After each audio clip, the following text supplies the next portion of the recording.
ان کو کہا جاتا ہے صحیح مسلم، اس میں بھی وہ احادیث ہیں جس پر تمام لوگ اتفاق کرتے ہیں اور کسی میں بھی راوی ضعیف ہونے کی گنجائش یا حدیث ضعیف ہونے کی گنجائش نہیں ہے۔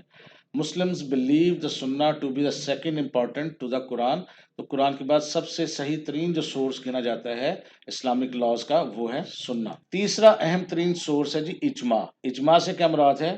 اجماع مینس دا جنرل ایگریمنٹ اور کنسنسس، یعنی کسی ایک چیز پر آپ کا اتفاق ہو جانا، متفق ہو جانا among the Muslim community about any matter affecting the Muslims in the light of the Quran and Sunnah، یعنی مسلمانوں کا اگر ایک گروہ قرآن و حدیث کی روشنی میں کسی ایک چیز پر اگر متفق ہو جائے تو ہم کہیں گے یہ اجماع ہے، یعنی کسی ایک چیز پر متفق ہو جانا، اتفاق کر جانا۔ اجماع کو سپورٹ حاصل ہے نبی کریم صلی اللہ علیہ وسلم کی سینگ سے بھی۔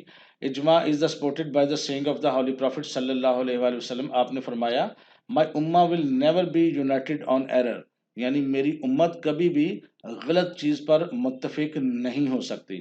اس لیے اجماع کو جو ہے وہ بڑا اہم ترین رکن سمجھا جاتا ہے اور سورس سمجھا جاتا ہے اسلامک لاء کا۔ چوتھا ہے جی اجتہاد۔ اجتہاد کے لفظی مطلب ہے ٹو اسٹرائیونگ اور سرچنگ، یعنی کسی چیز کا حل تلاش کرنے کی کوشش کرنا یا اس کو سلوشن کو تلاش کرنا۔ It means the striving to interpret the saying of the Quran and the Sunnah of the holy prophet صلی اللہ علیہ وآلہ وسلم in order to adopt them to the new conditions of the Muslim life and society، یعنی نبی کریم صلی اللہ علیہ وسلم کی جو احادیث ہیں، سنت ہے، اس میں سے اور قرآن پاک میں سے ایسے احکامات کی تلاش کرنا جو کسی نئی کنڈیشن یا جو کوئی نئی صورتحال پیش آ رہی ہے اس کے حوالے سے، but within the precedents laid down by the earlier مجتہدز، لیکن اس میں پہلی جو مجتہدین نے کوئی اجتہاد کیا ہوا ہے اس کی مثالیں بھی مد نظر رکھی جاتی ہیں، اینڈ فقہs، اور فقہ کو بھی especially of the four schools of fiqh, جو اسپیشلی ہمارے پاس جو فور اسکولز آف تھاٹس ہیں اسلام میں، جس میں حنفی ہے، مالکی ہے، شافعی ہے اور حنبلی ہے، ان کی روشنی میں بھی اجتہاد جو ہے وہ سورس آف لا ہے بڑا اہم اسلام کا۔ اسی طرح اجتہاد جو ہے اس کی دو قسمیں ہیں، اجتہاد مطلق اور اجتہاد مقید۔ یہ اس کی پوری تفصیل جو ہے نیکسٹ کسی چیز میں ہم بات کریں گے انشاءاللہ تعالیٰ، کیونکہ یہاں صرف ہم نے سورسز کی بات کرنی ہے تو اس سے آگے چلیں گے۔ اس کے بعد ہے جی قیاس۔ قیاس کا مطلب ہوتا ہے اندازہ لگانا، اندازے سے کسی چیز کو کرنا، لیکن اس طرح نہیں، ایک قرآن و حدیث کی روشنی میں۔ This is often the case when the general principle can be applied to a new situation. روزمرہ کی زندگی میں کوئی ایسا نیا معاملہ پیش آ گیا جو اس سے پہلے پیش نہیں آیا تھا، تو قرآن و حدیث کی روشنی کے اندر پھر اس کا حل تلاش کرنا اور خیال کرنا کیا یہ اسلام میں چیز جائز ہو سکتی ہے یا نہیں ہو سکتی ہے، اور اپنا اندازہ قائم کرنا۔ اس کی ہم چھوٹی سی ایک مثال بھی دیں گے۔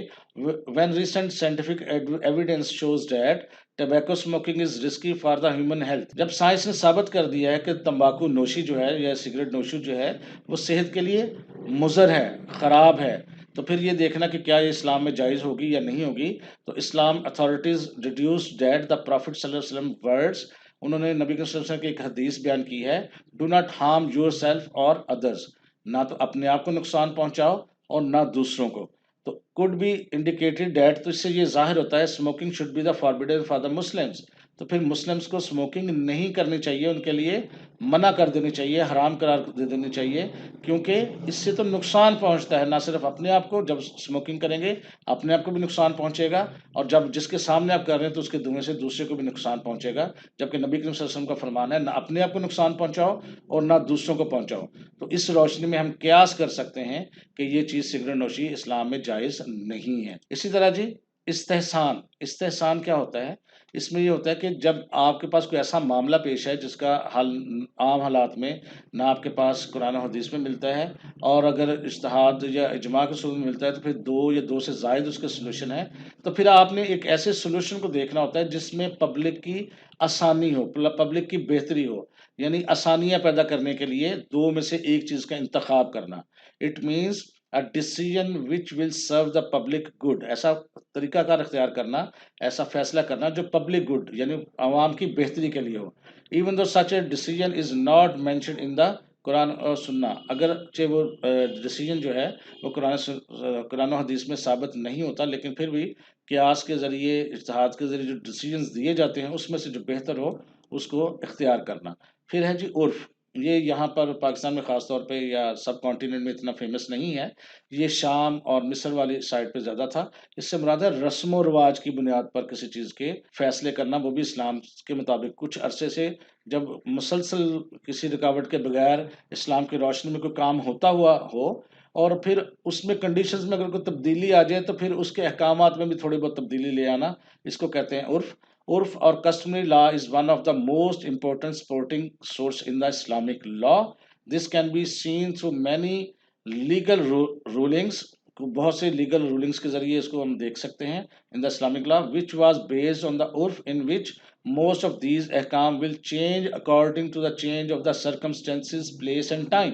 یعنی بعض احکامات ایسے ہوتے ہیں، رسم و رواج ایسے ہوتے ہیں جو ٹائم کے بدلنے کی وجہ سے، یا بعض اوقات کوئی حالات بدلنے کی وجہ سے، یا کوئی مقام بدلنے کی وجہ سے چینج ہو جاتے ہیں۔ جیسے میں آپ کو چھوٹے سے ایک مثال دیتا ہوں کہ گندا پانی پینا جو ہے وہ ٹھیک نہیں ہے، جائز نہیں ہے، لیکن اگر ایسی کنڈیشن پیدا ہو جائے کہ کسی کی موت واقع ہو سکتی ہے، یا کوئی پرابلم ہو سکتی ہے، یا بالکل انسانی جان کو خطرہ ہے، تو ایسی صورت میں پھر گندا پانی پینا بھی جائز ہو سکتا ہے۔ تو ایسی صورت میں پھر یہ بھی ایک سورس آف لا ہے کہ وقت کے حوالے سے چیزوں کو تبدیل کیا جا سکتا ہے ضرورت کے مطابق، تاکہ انسانیت اور انسانوں کی بہتری ہو سکے۔ تو دوستو یہ تھے وہ main primary sources of Islamic law جن پر ہمارا اسلامک لا جو ہے بیس کرتا ہے۔ میں امید کرتا ہوں آپ کو سمجھ آ گئی ہوگی۔ اگر آپ اس قسم کی مزید ویڈیوز دیکھنا چاہتے ہیں تو مجھے کمنٹ کر کے ضرور بتائیں۔ اگر آپ کے ذہن میں کوئی کوشچن آتا ہے تو بھی کمنٹ میں لکھیں، ہم انشاءاللہ تعالیٰ اس کا آنسر کریں گے۔ اگر آپ کو یہ ویڈیو اچھی لگی ہے تو اس کو لائک کر دیجئے اور شیئر کر دیجئے۔ انشاءاللہ تعالیٰ ملتے ہیں نیکسٹ ویڈیو میں کچھ نئی چیزوں کے ساتھ، تب تک کے لیے اللہ حافظ۔